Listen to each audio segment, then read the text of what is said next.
એકાદશીના દિવસે આ 5 કામ જરૂર કરજો. સનાતન ધર્મમાં એકાદશીનું વિશેષ મહત્વ છે. ભાદરવા મહિનાના શુદ્ધ પક્ષની એકાદશી 14 સપ્ટેમ્બર 2024 અને શનિવારના દિવસે છે. આ દિવસે ભગવાન વિષ્ણુ અને માતા લક્ષ્મીની પૂજા કરવામાં આવે છે અને વ્રત પણ રાખવામાં આવે છે.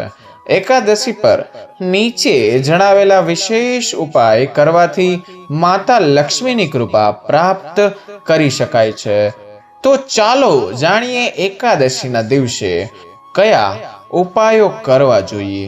એ ઉપાયો વિશે જાણીએ તે પહેલા આ વિડીયોને લાઈક કરજો, ચેનલને પણ જરૂરથી સબસ્ક્રાઇબ કરજો અને મિત્રો ખાસ કમેન્ટ બોક્સમાં જય મહાલક્ષ્મીમાં જય શ્રી કૃષ્ણ જરૂરથી તે લખજો અને આ વિડીયો છેલ્લે સુધી મિત્રો જોતા રહેજો. નંબર 1, ઘરમાં સુખ અને સમૃદ્ધિ લાવવાનો ઉપાય. એકાદશીના દિવસે પીપળાના વૃક્ષની પૂજા કરવાથી ભગવાન વિષ્ણુની સાથે માતા લક્ષ્મીની કૃપા પણ પ્રાપ્ત થાય છે. સાંજે પીપળાના ઝાડની નીચે ઘીનો દીવો રાખીને વિષ્ણુ સહસ્ત્રોત નામનો પાઠ કરવાથી શુભ ફળ મળે છે. આમ કરવાથી ઘરમાં સુખ અને સમૃદ્ધિ મિત્રો હંમેશા માટે આવી રહી છે. નંબર 2, એકાદશી પર ગાય માતાને આ એક વસ્તુ ચૂપચાપ ખવડાવી દો. એકાદશીના દિવસે ગાય માતાની સેવા કરવી ખૂબ જ શુભ માનવામાં આવે છે.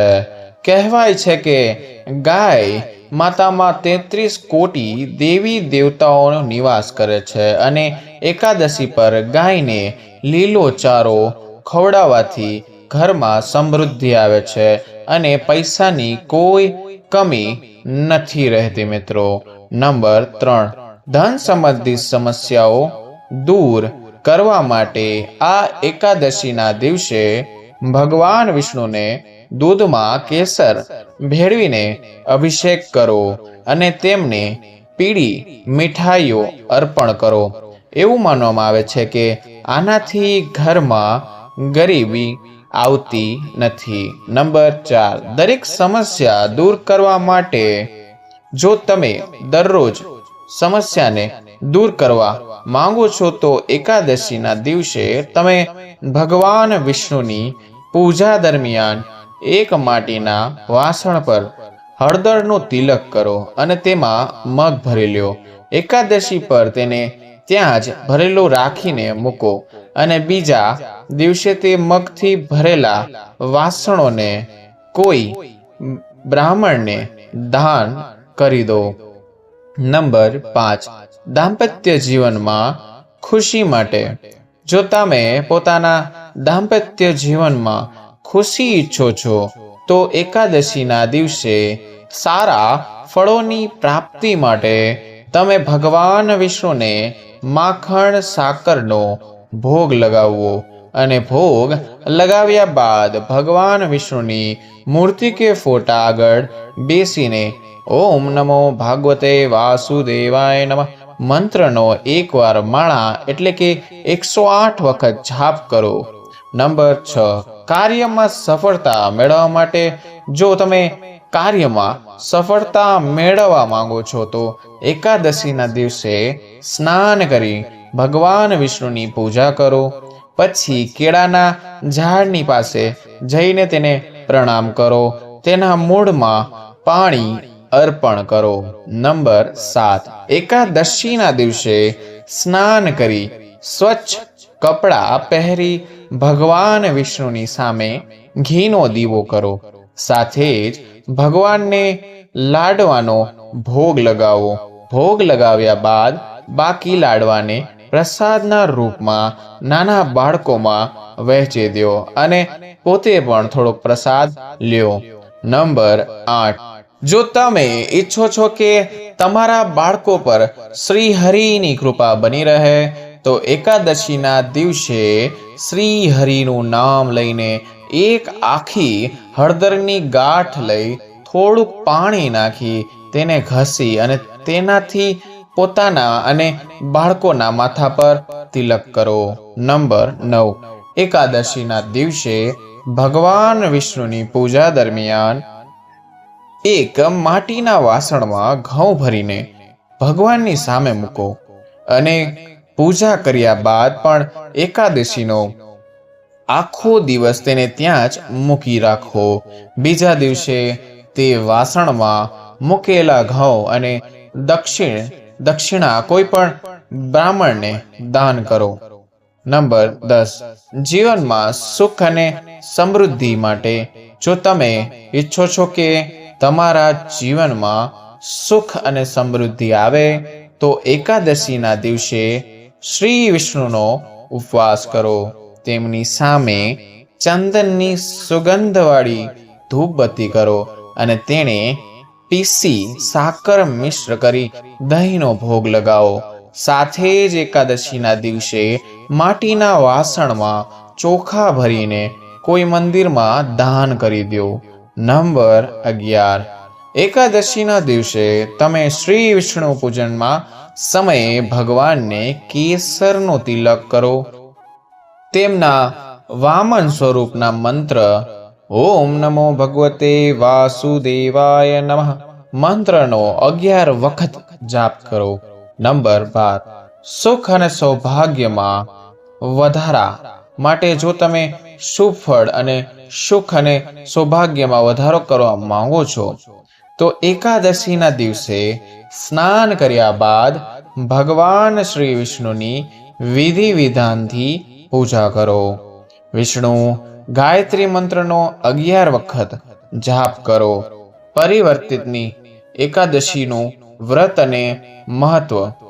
પરિવર્તની એકાદશી વ્રત કરનાર લોકોને વાજપેયી યજ્ઞનું ફળ મળે છે. જાણીએ અજાણીએ થયેલા દરેક પ્રકારના પાપ દૂર થઈ જાય છે. શ્રી કૃષ્ણએ યુધિષ્ઠિરને કહ્યું છે કે આ એકાદશીએ વ્રત અને પૂજા કરવાથી ભગવાન વિષ્ણુ, શિવ અને બ્રહ્મા એટલે કે ત્રિદેવની પૂજાનું ફળ મળે છે. આ વ્રત દરમિયાન દરેક પ્રકારની મનોકામનાઓ પૂર્ણ કરવા માનવામાં આવે છે.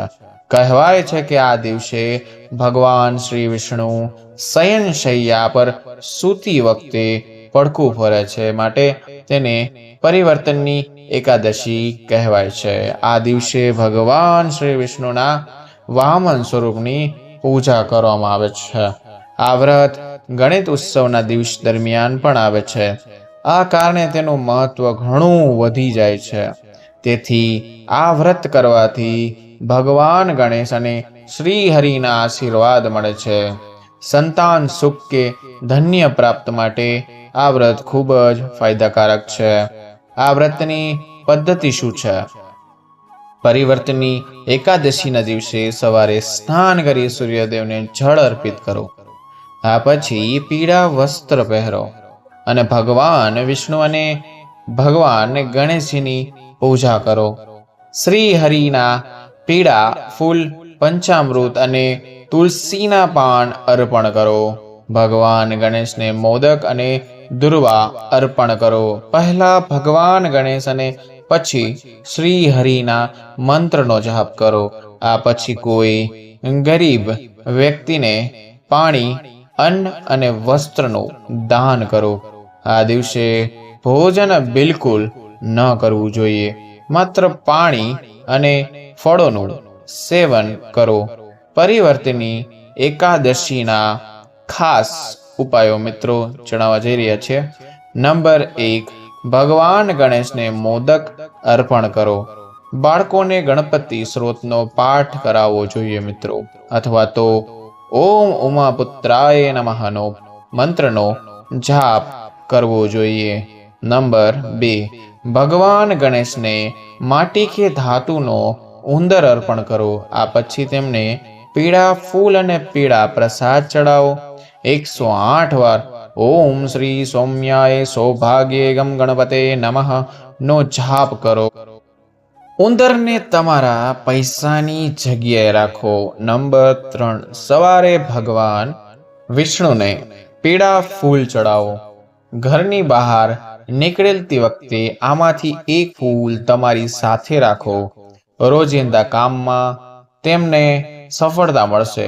જો આ વિડીયો તમને પસંદ આવ્યો હોય તો વિડીયોને મિત્રો ખાસ લાઈક કરજો અને ચેનલને પણ જરૂર સબસ્ક્રાઇબ કરજો અને બાજુમાં આપેલા બેલ આઇકોનને હંમેશા પ્રેસ કરીને ઉપર ઓલ આઇકોન ઉપર સિલેક્ટ કરી દેજો, જેથી તમને વિડીયોની નોટિફિકેશન સૌથી પહેલા મળતી રહે. મિત્રો આ ખાસ યાદ રાખજો અને કમેન્ટ બોક્સમાં જો શ્રી કૃષ્ણની કૃપા જોતી હોય, ગણપતિ બાપાની કૃપા જોતી હોય તો એકવાર જય શ્રી કૃષ્ણ ગણપતિ બાપ્પા મોર્ય જરૂર લખજો. વિડીયોને છેલ્લે સુધી જોવા બદલ આપનો ખૂબ ખૂબ આભાર. હવે મળીશું નવા વિડીયો નવા ટોપિક સાથે. ત્યાં સુધી બધાને મારા રાધે રાધે.